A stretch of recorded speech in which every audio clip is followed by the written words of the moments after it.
The silence in our colonial-style home in Oak Creek, Illinois, wasn't just quiet, it was heavy. It was the kind of suffocating, ringing silence that happens right after a grenade goes off in a small room. I stood in the middle of the kitchen, my boots still tracked with a bit of the slush from the driveway, staring at the empty space on the granite counter where Sarah's expensive Italian espresso machine used to sit. It was a wedding gift from her aunt, a permanent fixture of our mornings. Now there was just a pale rectangle of dust where it had been for 5 years. The house felt like a crime scene. The counters were wiped unnaturally clean, but the air was thick with the lingering scent of her perfume, a mix of vanilla and jasmine, and the bitter aftertaste of betrayal. Just an hour ago, I had watched from the driveway as she loaded two massive hard-shell suitcases into the back of her mother's SUV. Sarah didn't look back. She didn't cry. She just had this look of pure, unadulterated loathing, as if I were something she'd found rotting under the sink. She didn't just leave me. She evicted me from the very center of her heart without a trial. And the worst part, the part that made me want to scream until my lungs gave out, was that I was completely innocent. I had been a faithful, doting, and supportive husband. But how do you fight a ghost? How do you argue with a lie that has been whispered, dripped, and poured into your wife's ear for months by the one person she trusts more than anyone else? Her mother, Evelyn, had spent the last half year weaving a spider's web of deceit, and today she finally felt the silk twitch. She had caught her prey. Before we go deeper into this story, take a second and hit that subscribe button, give this video a like, and let us know where you're watching from. I'm curious to know how far these stories travel. I'm David, and this is the anatomy of how my life was systematically dismantled by a mother-in-law's grudge and a wife's fading faith, right here on Family Secrets and Revenge. If I look back now, I can see the cracks forming long before the explosion. It started about 6 months ago. At the time, I was pulling 60-hour weeks at a prestigious architectural firm in downtown Chicago. I was chasing a junior partnership, a seat at the table that would have secured our financial future for decades. I thought I was doing it for us. I thought Sarah understood that the late nights and the missed dinners were the price of the dream we'd discussed while lying in bed during our honeymoon in Maui. We were happy, or at least, that was the reality I was living in. We were finally talking about starting a family. We spent our Saturday mornings browsing high-end baby boutiques in Lincoln Park, debating the merits of different crib woods. But in the background, a poison was being brewed. Evelyn, my mother-in-law, had never hidden her disdain for me. To her, I was the architect's assistant, regardless of my actual title. She was a woman of old North Shore money and even older prejudices. She wanted Sarah to marry someone distinguished, which in her language meant someone with a legacy name and a hedge fund. Specifically, she wanted Sarah back with her ex-boyfriend Mark, and a wealthy real estate developer who happened to be the son of Evelyn's best friend. Evelyn began her campaign not with a shout, but with maternal concerns. She would call Sarah at 9 p.m. when she knew I was still at the drafting table. "Oh, David is working late again, darling? You know your father used to use that exact excuse when he was seeing that secretary in Lake Forest. I just worry that you're sitting there alone while he's elsewhere." Then came the sightings. Evelyn would claim a friend from her bridge club spotted my car outside a trendy bistro in Lincoln Park at lunchtime when I was supposed to be in a board meeting. It was always vague enough to be plausible, but specific enough to plant a seed of doubt. I don't even like Lincoln Park bistros. I usually eat a deli sandwich at my desk. But Sarah started looking at me differently when I came home. The warmth in her eyes was being replaced by a squint of suspicion. The campaign moved from whispers to physical proof 3 months in. Evelyn was a master of the digital world for someone of her generation. Years ago, Sarah had given her mother the password to our shared cloud account so Evelyn could see photos of our vacations. I never thought twice about it. I had nothing to hide. But Evelyn was looking for a weapon. She found a digital receipt in our shared finances folder from a high-end jewelry boutique in Manhattan. I had been there in November for a week-long conference. The receipt was for a $4,000 diamond pendant. Now, the truth was simple. I had bought that pendant. It was a flawless, pear-cut diamond. It was currently sitting in a velvet-lined box inside my office safe. intended to be the centerpiece of our upcoming 5th anniversary celebration. I wanted to surprise her. I wanted to show her that despite the long hours, she was the only thing that mattered. Evelyn didn't see a gift. She saw an opportunity. She told Sarah she had seen a photo on a private Instagram account belonging to a junior designer at my firm, a beautiful 20-something blonde named Claire. According to Evelyn, Claire was wearing that exact necklace in a photo taken at a jazz club in Greenwich Village. She showed Sarah a grainy, cropped screenshot. It featured a woman's neck and a sparkling pendant. In the low light of the photo, it looked identical.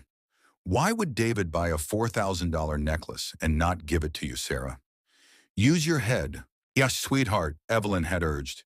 He's dressing up his little plaything on your dime.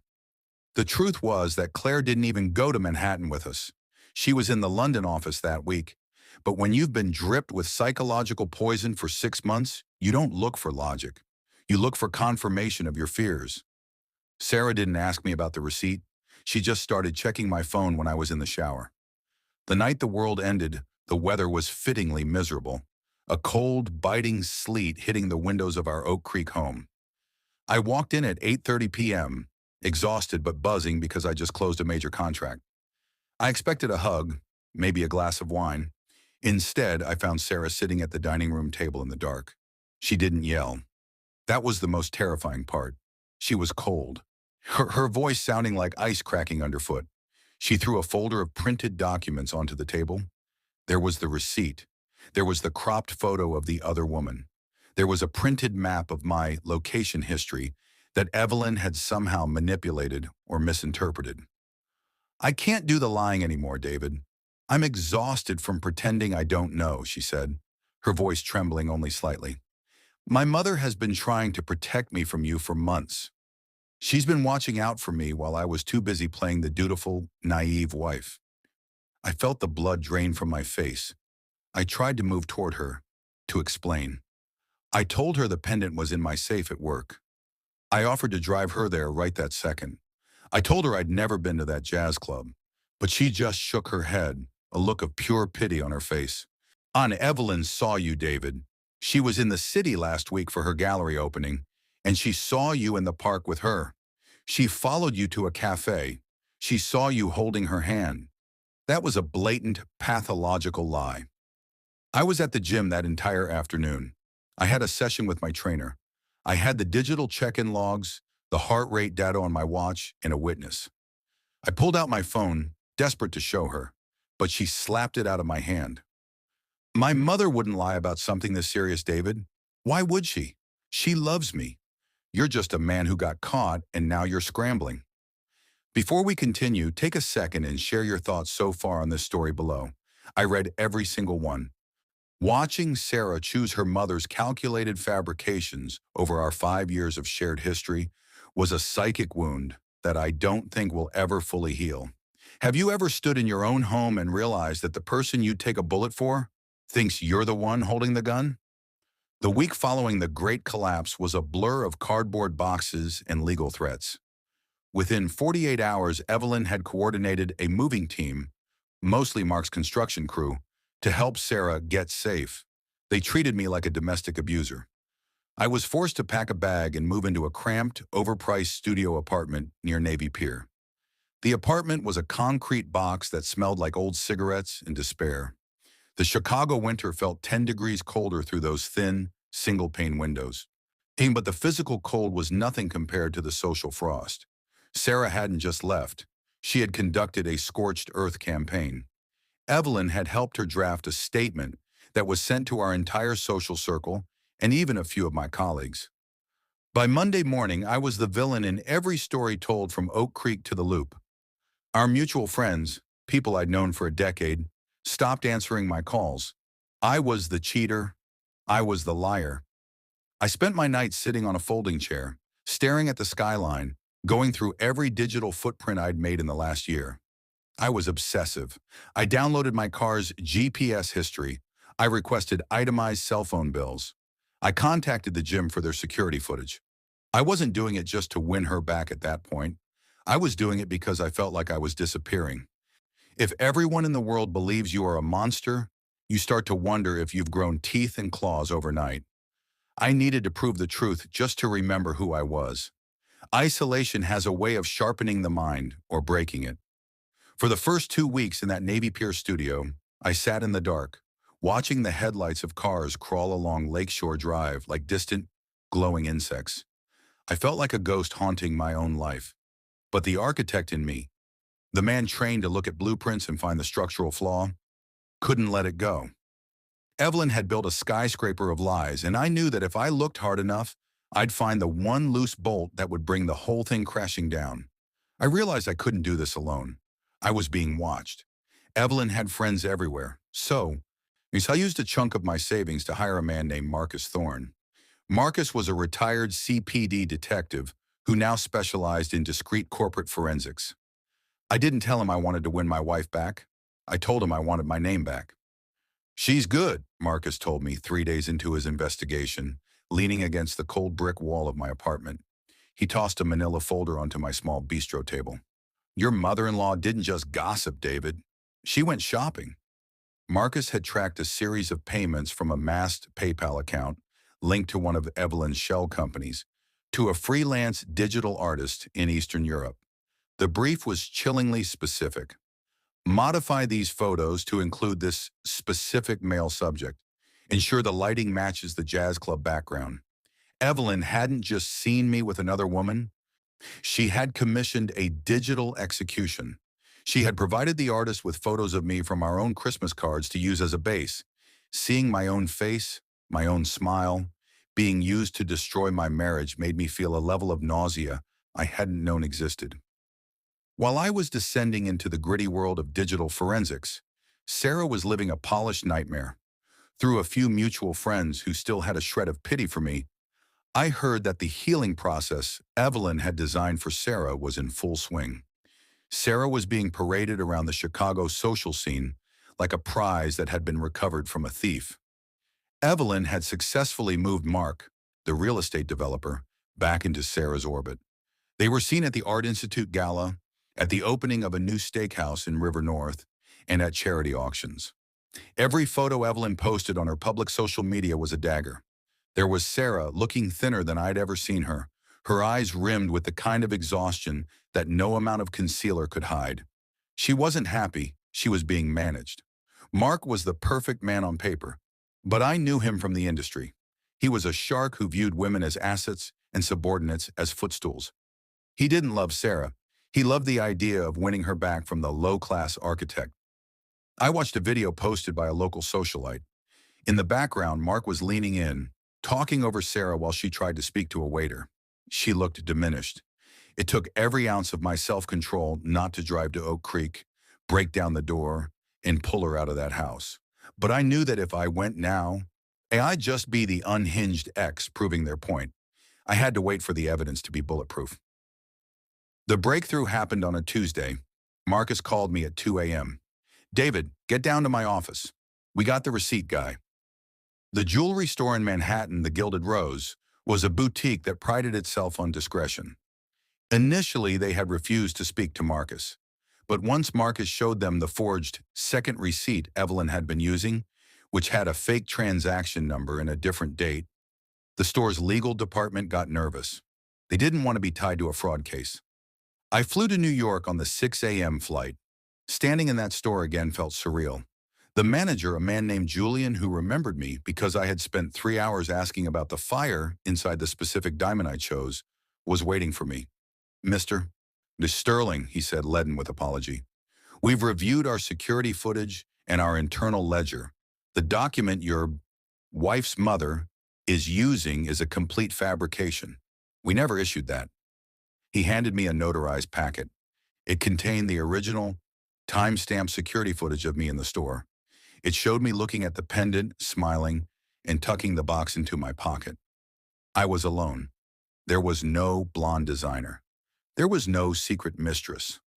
Most importantly, he gave me a certified copy of the diamond's GIA certificate, which matched the serial number on the stone I still had locked in my safe in Chicago.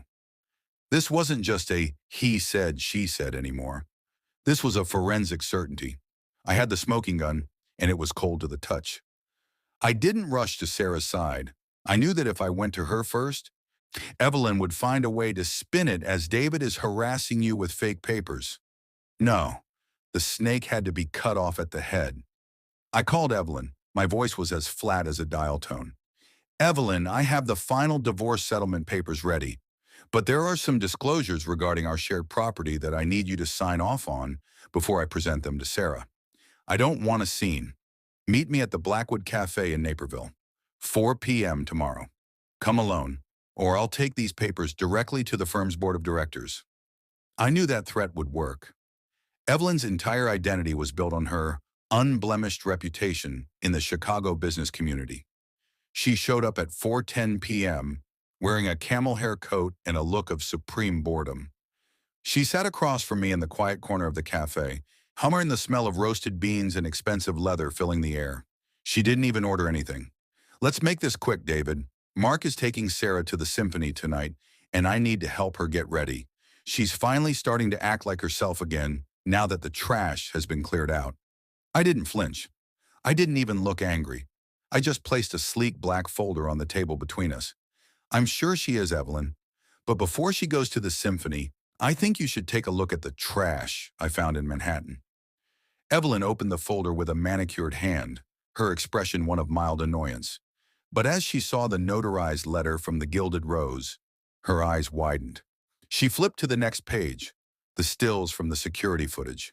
Then, the most damning piece, the email logs from the digital artist in Europe, detailing her specific instructions on how to make the cheating look real. The silence that followed was different from the silence in my house. This was the silence of a predator realizing they had walked into a trap. This is all a desperate forgery, she hissed, though her voice lacked its usual bite. You think Sarah will believe you over me? I am her mother. You are a footnote. It's not just about what Sarah believes, Evelyn, I said, leaning in. I could see the fine lines of panic forming around her eyes. I've already BCC'd Sarah's personal email on every single one of these documents, and I've sent a copy to your brother, the one who handles your family trust. I wonder what he'll think about you using trust funds to pay for international identity fraud and character assassination. Her face turned a shade of gray I'd never seen on a living person. She looked like she was choking on her own tongue. You would destroy our family for this? You destroyed the family, Evelyn. I'm just showing everyone the wreckage. If you were in David's shoes, facing a situation like this, what would you do? Share your thoughts in the comments. I watched her hands begin to shake. For the first time in my life, the woman who had made me feel like a bug under a heel looked small. Pathetic. She was just a lonely woman who was so afraid of losing her daughter's attention that she was willing to burn her daughter's life to the ground to keep it. The cafe was humming with the mundane sounds of afternoon life, the hiss of the espresso machine, the clinking of porcelain, but our table felt like it was in a vacuum. Evelyn tried to stand, her movements jerky and uncoordinated, like a marionette with tangled strings. She grabbed for her designer bag, her eyes darting around the room as if looking for an exit from the truth. Sit down, Evelyn, I said. It wasn't a shout. It was a command, weighted with the authority of a man who had nothing left to lose. We aren't finished. You've spent 6 months constructing a version of me that didn't exist. Now you're going to sit here and look at the man you actually tried to destroy. She sank back into the leather chair, the smug mask of the North Shore socialite completely shattered. You think you've won, she whispered, her voice trembling with a mixture of rage and fear. But Sarah will never forgive you for making her look like a fool. Even if she knows I lied, she'll hate you for being the one to prove it. That's where you're wrong, I replied, sliding the final document across the table. A copy of the GPS logs from my car and my fitness tracker, synced to show I was 3 miles away from the park, where she claimed she saw me with another woman. I'm not doing this to win a game, Evelyn. I'm doing this because I'm a human being, and I deserved better than to be discarded like a piece of trash because I didn't fit into your social calendar. I don't care if she hates me. I just want her to know exactly who her mother is. I was sitting on the edge of my bed in the Navy Pier studio, the only light coming from the orange glow of the city skyline reflecting off the water. My phone had been silent for hours, but I knew the storm was coming. The email I'd sent was a time bomb. When the phone finally buzzed at 9:15 p.m., my heart did a slow, heavy roll in my chest. Sarah. I let it ring 3 times before I answered. Hello? There was no greeting on the other end, only the sound of ragged, uneven breathing. Then a sob broke through, a sound so raw and guttural it made my own eyes sting. David. Oh God, David. I'm here, Sarah, I said, my voice sounding like it was coming from a long way off. I saw it. I saw all of it, she choked out between gasps for air. I went to her. I went to the house and I made her show me her phone. I made her log into the PayPal account you mentioned. She couldn't even look at me. She just kept saying she did it for me, that she was trying to save me from a mediocre life. Sarah's voice dropped to a whisper, thick with a level of self-loathing that was painful to hear. I said such horrible things to you. I called you a monster. I let her drive you out of our home while I stood there and watched. David, how could I have been so blind? How could I have chosen her over you? I'm coming over, she said. It wasn't a question. 40 minutes later, there was a frantic knock on my door. When I opened it, Sarah looked like a ghost of the woman I'd married. Her hair was disheveled from the wind, her makeup was smeared, and she was clutching a small, familiar velvet box in her hands. She pushed past me into the small apartment, her eyes scanning the cramped, impersonal space. The folding chair, the single plate in the sink, the boxes of evidence. This is where you've been living? She asked, her voice cracking. In this cell? It's what I could afford after you froze the joint accounts, I reminded her gently. She flinched as if I'd struck her. She walked to the small table and set the velvet box down. It was the pendant. I went to your office. I told your partner I needed to get something from your safe. He still had my emergency contact info. I opened it, David. I saw the date on the certificate. November 14th. Our anniversary was the 20th. She opened the box and the diamond caught the overhead fluorescent light, throwing tiny rainbows against the gray concrete walls. It's beautiful, she whispered, and I thought it belonged to a ghost. She looked up at me, her eyes pleading. Please, David, pack your things. Oh, let's go home. We can fix this. I'll cut her out. I'll never speak to her again. We can start over. I looked at the woman I had loved more than my own life. I looked at the diamond, and for the first time in 6 months, I didn't feel the urge to hold her. I felt tired. Sarah, you can cut her out, but you can't cut out the memory of how easily you believed I was a villain. You didn't just doubt me. You hated me. You looked at me with disgust for months. That look, I can still see it when I close my eyes. The silence that followed was different from any we'd shared before. It wasn't the silence of anger or the silence of a secret. It was the silence of a finality. Sarah stepped toward me, reaching out to touch my arm, but I instinctively pulled back. The rejection was silent, but it echoed louder than any shout. Yeah, you don't want to come home, she asked, her voice barely audible. I don't think I have a home there anymore, I said. A home isn't just a colonial house in Oak Creek with a nice lawn. A home is a place where you're safe, and I wasn't safe with you, Sarah. The moment things got difficult, the moment a whisper reached your ear, you turned into my prosecutor instead of my partner. The divorce was surprisingly swift. Once the evidence of Evelyn's fraud was on the table, her legal team realized that a public trial would be a disaster. They were desperate to settle quietly. I didn't ask for a king's ransom. I just wanted my fair share of the equity in the house and the return of my grandfather's furniture. Sarah didn't fight me on anything. In fact, she tried to give me more than I asked for. A desperate, final attempt at penance. But I refused it. I didn't want guilt money. I wanted a clean break. Evelyn, however, didn't go quietly into the night. Even as the divorce papers were being signed, she tried one last play. She called my boss at the architectural firm, attempting to claim that I had used company resources to harass her. But Marcus Thorne had already briefed my firm's security. Instead of getting me fired, Evelyn found herself on the receiving end of a cease and desist letter from a high-powered law firm.